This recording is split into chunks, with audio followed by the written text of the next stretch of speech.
stopping by woods on a snowy evening. Whose woods these are, I think I know. His house is in the village, though.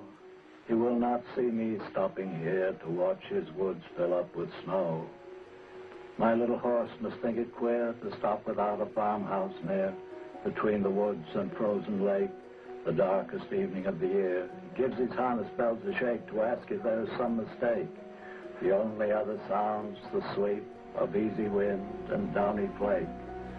The woods are lovely, dark and deep, but I have promises to keep, and miles to go before I sleep, and miles to go before I sleep.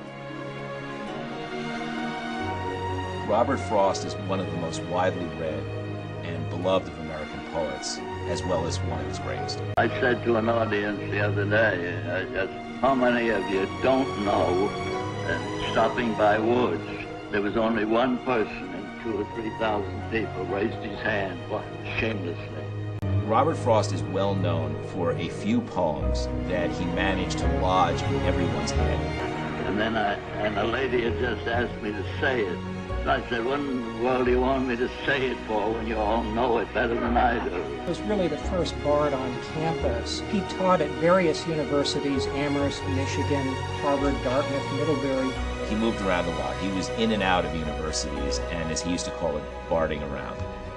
By the end of his career, Robert Frost was showered with honors. He received over 40 honorary degrees. He also received the Congressional Gold Medal and 4 Pulitzer Prizes.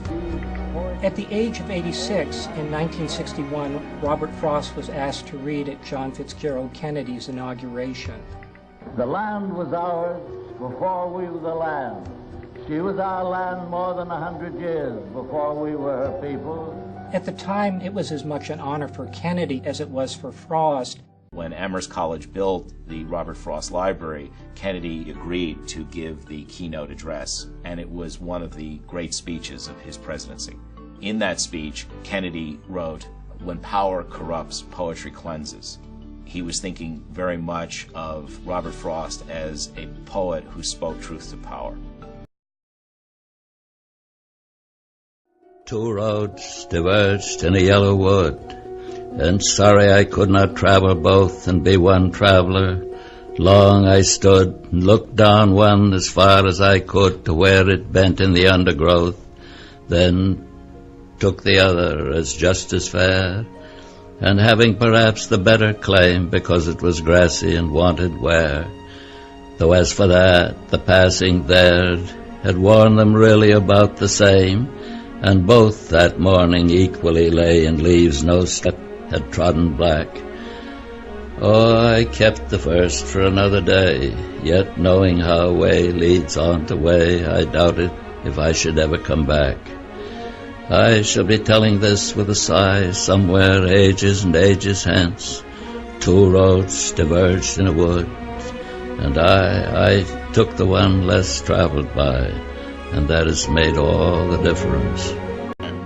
People ask what poem you like best. The poem I like best is one somebody's just praised, or the one I've just written. Robert Frost felt very strongly about form. He once famously said, "Free verse is like playing tennis without a net. It ain't tennis." And Frost was tennis all the way. Now I'm going to read to you. Now I out walking the world desert, and my shoe and my stocking do me no hurt. See, I've got to keep that little rhyming way all the way through it. See, hurt, desert, stocking, walking, somewhere in there.